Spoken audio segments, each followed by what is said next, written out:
በትግራይ ክልል ያለው ፖለቲካ ቀውስ እያደረ ወደ ከፋ ደረጃ እያመራ ያለ መስሏል። ምሽቱን መቀለ ከተማ በከባድ ፍንዳታ ስትናወጥ ያደረች ሲሆን ለቀጠና ስብሰባ በመካሄድ ሚያዝያ 7 ነባሩ ምክር ቤትና መንግስት ወደ ነበረበት ይመለስ ያለው ህወሓት ደግሞ በውስጣዊ ያለመግባባት አርዝሞት የነበረውን የትግራይ ክልል ፕሬዝዳንታዊ ምርጫን በዛሬው ዕለት ማከናወኑ ተነግሯል። በዚሁ መሃል ደግሞ ቢሮአቸው አካባቢ ከባድ ፍንዳታ ያጋጠማቸው ጀነራል ታደሰ ወረደ ትግራይ በጦርነት መንገድ ላይ ነች ሲሉ ሰፊ መግለጫ አውጥተዋል። የጀነራል ታደሰ መግለጫ ምንድነው የሚለውን እንዲሁም ህወሓት የመረጠው አዲሱ የትግራይ ክልል ፕሬዝዳንት ማን ነው የሚለውን የምንመለከት ይሆናል። በሌላኛው መረጃችን ደግሞ ከህወሓትና ከሌሎች የኢትዮጵያ ታጣቂዎች ጋር እንደሚሰራ የሚነገርለት የሱዳን መንግስት ኢትዮጵያ ላይ ጠንካራ ክስ አሰምቷል። ጀነራል አልቡራን ከባህር ዳር የተነሱ ድሮኖች ደበደቡኝ ያሉ ሲሆን በክሳቸው የኢትዮጵያ ወዳጅ የሆነችው አረብ ኤሚሬትስንም አካተዋል። የዚህና የትራምፕ ውሸት በስለላ ተቋማቸው መጋለጡና አሜሪካ የኢራን ጀልባዎች ላይ ከባድ ጥቃት መፈጸሟን አክለን ይዘን ተገኝተናል። ሰላም ጤና ይስጥልን ውድ ፋስት ዴይሊ ተከታታዮች፣ የዚህ ቻናል ቤተሰብ ካልሆናችሁ ቻናሉን ሰብስክራይብ ያደረጋችሁ ቤተሰብ ሁኑ እያለን የቻናሉ ቤተሰብ ከሆናችሁ ደግሞ ተደራሽነታችንን ታሰፉ ዘንድ ፕሮግራሙን ላይክና ሼር እንድታደርጉ እየጋበዝን ወደ ዝርዝር መረጃዎቹ ተሻገርን። እስከ ፍጻሜው አብራችሁን ቆዩ። በመቀለ ከተማ በትግራይ ጊዜያዊ አስተዳደር የፕሬዝዳንት ጽህፈት ቤት አቅራቢያ ፍንዳታ ማጋጠሙ ተነገረ። ትናንት ምሽት ላይ በመቀለ ከተማ በትግራይ ጊዜያዊ አስተዳደር የፕሬዝዳንት ጽህፈት ቤትና በትግራይ ቴሌቪዥን አቅራቢያ ፍንዳታ ማጋጠሙን የፕሬዝዳንት ጽህፈት ቤት ሰራተኞችና ነዋሪዎች ለቲክቫህ ኢትዮጵያ መቀለ ተናግረዋል። ሰኞ ሚያዝያ 6 ቀን 2018 ዓ.ም ከምሽቱ 2 ሰዓት በትግራይ ጊዜያዊ አስተዳደር የፕሬዝዳንት ጽህፈት ቤት አካባቢ የቦምብ ፍንዳታ ማጋጠሙን የመቀለ ከተማ አስተዳደር ለመቀለ ኤፍኤም ገልጿል።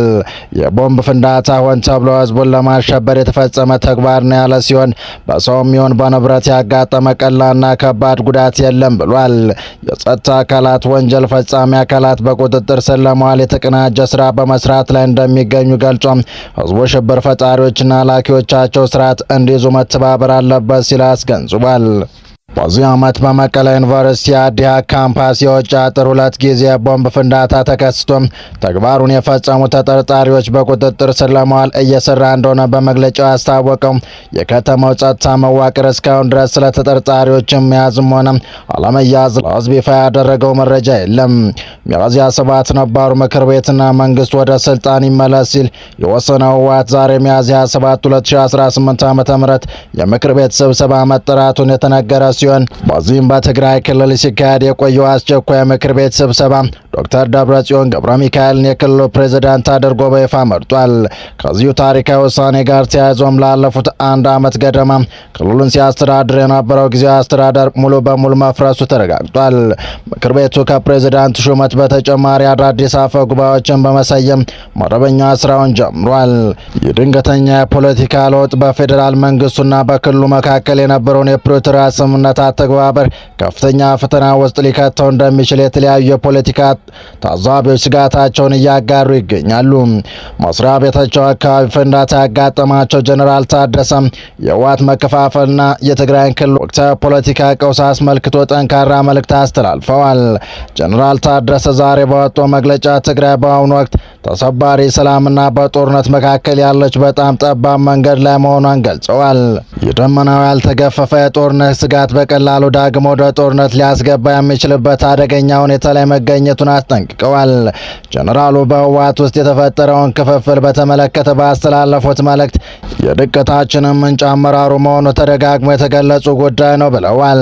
ሁኔታዎች በብስለት ገምግሞ የነገን መፍትሄ ያለማየት፣ የተለያዩ ሀሳቦችን ማፈን፣ ህዝብን የሚያሰባስብና ከመከራ የሚያወጣ ህዝብ ከማመንጨት ይልቅ ስም ማጥፋትና ማብጠልጠል ላይ መሰማራት የትግራይን ፖለቲካ ወደ ጥፋት እየመራ መሆኑን በማያሻማ ቋንቋ ተናግረዋል።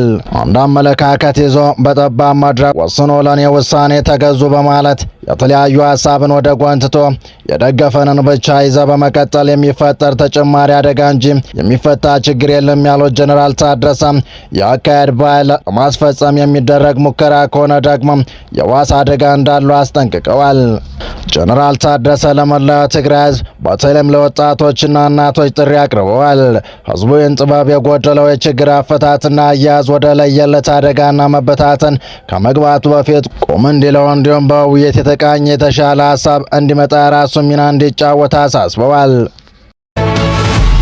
በቀጣይ መረጃ ሁለት ወር ባለፈው ጦርነት የኢራን የኒውክሌር ፕሮግራም ላይ የደረሰው አዲስ ጉዳት ውስን በመሆኑ ቴህራን የኒውክሌር የጦር መሳሪያ ለመገንባት የሚያስፈልጋት ጊዜ ከአንድ ዓመት ያልበለጠ መሆኑን የአሜሪካ የስለላ መረጃ ማሳየቱን ሮይተርስ ዘገበ። ዜና ወኪሉ ለጉዳዩ ቅርበት ያላቸውን ሶስት ምንጮች ጠቅሶ ያወጣው ዘገባ እንደሚያመለክተው ፕሬዝዳንት ዶናልድ ትራምፕ ኢራን የኒውክሌር ቦምብ እንዳትሰራ ለማስቆም ሲሉ የካቲት ላይ የከፈቱት ጦርነት በቴህራን የኒውክሌር ፕሮግራም ላይ ያንን ያለ ለውጥ አላመጣም። አሜሪካና እስራኤል ጦርነቱን የጀመሩት መደበኛ ወታደራዊ ኢላማቸውን በማጥቃት ቢሆንም ኋላ ላይ እስራኤል በርከት ያሉ ወሳኝ የኒውክሌር ተቋማት መታለች። ይሁን እንጂ እነዚህ ተቋማት የኢራን የኒውክሌር መሳሪያ ትታጠቃለች ተብሎ የሚታሰበው የጊዜ ሰሌዳ ላይ ጉልህ ለውጥ አለማምጣታቸው የኢራን የኒውክሌር ፕሮግራም ማውደም ወይም ያላትን የበለጸጉን ዩራኒየም ክምችት ማስወጣት በአማራጭነት ተጠቅመዋል። እስራኤልና አሜሪካ ባለፈው ዓመት ሰኔ ላይ ናታንዝ ፎርዶውና ኢስፋሃን የኒውክሌር ተቋማት ላይ ጥቃት ፈጽመው ነበር። ሮይተርስ የጠቀሰው የአሜሪካ የስለላ መረጃ እንደሚያሳየው እነዚህ ጥቃቶች ኢራን የኒውክሌር መሳሪያ ለመታጠቅ የሚያስፈልጋት ጊዜ የገፉት ከ9 ወር እስከ 1 ዓመት ለሚደርስ ጊዜ ብቻ ነው። ባለፈው ዓመት ጥቃት ስራ ላይ የነበሩት 3 የሚያበለጽጉ ተቋማት ቢመቱም የተባበሩት መንግስታት የኒውክሌር ተቆጣጣሪ ተቋም 440 ኪሎ ግራም የሚደርሰው የኢራን 60 በመቶ የበለጸጉ ዩራኒየም የት እንደሚገኝ ማረጋገጥ አልቻለም። ግማሽ ያህሉ በኢስፋሃን የኒውክሌር ምርምር ተቋም የምድር ስር ይገኛል ተብሎ እንደሚታመን ዜና ወኪሉ ጠቅሷል። የአሜሪካና ኢራን ባካሄዱት ድርድር ስምምነት ላይ እንዳይደርሱ ካደረጓቸው ጉዳዮች ዋነኛው የኢራን የኒውክሌር ፕሮግራም ነው። ፕሬዝዳንት ትራምፕ ኢራን የኒውክሌር መሳሪያ እንድትታጠቅ እንደማይፈቅዱ ተናግረዋል። የኒውክሌር ፕሮግራም ለሰላማዊ ዓላማ የሚውል እንደሆነ የምትገልጸው ኢራን በበኩሏ ዩራኒየም የማበልጸግ መብቷ እውቅና እንዲሰጠው የሚጠይቅ የስምምነት ሀሳብ ማቅረቧ ተዘግቧል። ይህ በእንዲህ እንዳለ አሜሪካ በሆርሙዝ ወሽመጥ ላይ የነበሩ 7 የኢራን ፈጣን ጀልባዎች ላይ ጥቃት መፈጸሟን ፕሬዝዳንት ዶናልድ ትራምፕ ተናገሩ። ወሳኙ ባህር መተላለፊያ በኢራን መዘጋቱ መውጫ አጥተው የቆዩ መርከቦች እንደሚያስወጡ የተናገሩ ትራምፕ 7 ትንሽ ጀልባዎችም ወይም እነሱ ፈጣን ጀልባ የሚሏቸው መጥተናል፣ የቀሯቸው እነሱ ብቻ ነበሩ ብለዋል። የአሜሪካ ጦር እንደገለጸው ጀልባዎቹ ላይ ጥቃት የተፈጸመው ሄሊኮፕተሮችን በመጠቀም ነው። የአሜሪካ ጦር ማዕከላዊ ሴንቲኮም ባወጣው መግለጫ ዛሬ ንግድ መርከቦች ላይ አደጋ የጣሉትን የኢራን አነስተኛ ጀልባዎች ለማስወገድ አውክና የአሜሪካ ጦር ኤኤች-64 ፓች ሄሊኮፕተሮች ጥቅም ላይ ውለዋል ብሏል። ፕሬዝዳንቱ ማህበራዊ ሚዲያ ገጻቸው ላይ ባሰፈረው ጽሑፍ ኢራን የደቡብ ኮሪያ መርከብን ጨምሮ ከግጭቱ ጋር ግንኙነት በሌላቸው ሀገራት ላይ ተኩሳለች ሲሉ ከሰዋል። የደቡብ ኮሪያ መንግስት ትናንት እንዳስታወቀው ኤችኤምኤም ናሞ የተሰኘ የሀገሪቱ የጭነት መርከብ ሆርሙዝ ወሽመጥ ላይ ጥቃት እንደሆነ በተፈጠረ ክስተት ጉዳት ደርሶበታል። የተባበሩት አረብ ኤሚሬቶች አቅራቢያ ቆሞ የነበረው ይህ መርከብ 24 ሰራተኞችን ይዞ እንደነበር የሀገሪቱ መንግስት ገልጿል። በሰዎች ላይ የደረሰ ጉዳት ስለመኖሩ አልተነገረም። ይህን ጉዳይ ያጠቀሰው ፕሬዝዳንት ትራምፕ ምናልባት ደቡብ ኮሪያ የምትጠቀምበትና ተልእኮን የምትቀላቀልበት ጊዜ አሁን ነው ብለዋል። የኢራን መገናኛ ብዙሃን ግን የትራምፕ ተፈጽሟል ያሉትን የጀልባዎች ጥቃት አስተባብለዋል። አንድ ወታደራዊ ምንጭን የጠቀሰው ኢራኑ ስታኒየም ዜና ወኪል እንደዘገበው ከሆነ ጥቃት የደረሰባቸው 2 የጭነት መርከቦች ናቸው። በዚህም 5 ንጹሃን ተገድለዋል ብሏል። ጥቃት ተፈጽሟል ከመባሉ አስቀድሞ የአሜሪካ ባህር ኃይል አውዳሚ መርከብና 2 የአሜሪካ ባንዲራ የሚያውለበልቡ የንግድ መርከቦች በወሽመጡ ማለፋቸውን ዋሽንግተን አስታውቆ ነበር። ይህን ገለጻ ሙሉ በሙሉ ሐሰተኛ ስትል የጠራችው ኢራን በበኩሏ የአሜሪካ የጦር መርከብ ላይ ማስጠንቀቂያ ተኩስ መተኮሷን ገልጻለች። የአሜሪካ ጦር ይህን አስተባብሏል። እንጂ ሰኞ ዕለት መርስክ የተሰኘው የመርከብ ኩባንያ እንደገለጸው የአሜሪካ ሰንደቅ ዓላማ ያነገቡና ጦርነቱ ከተጀመረበት ከየካቲት አንስቶ በባህረ ሰላጤው ቆመው የነበሩ መርከቦች በወሽመጡ ማለፋቸውን አስታውቋል። ኩባንያው በአሜሪካ ወታደራዊ ጥቃት ስር ሆኖ መርከብ የማስወጣት እድል እንደቀረበለት ገልጿል። ይህንን ተከትሎ መርከቡ በአሜሪካ ጦር ታጅቦ ከፋርስ ባህረ ሰላጤ ወጥቷል ብሏል።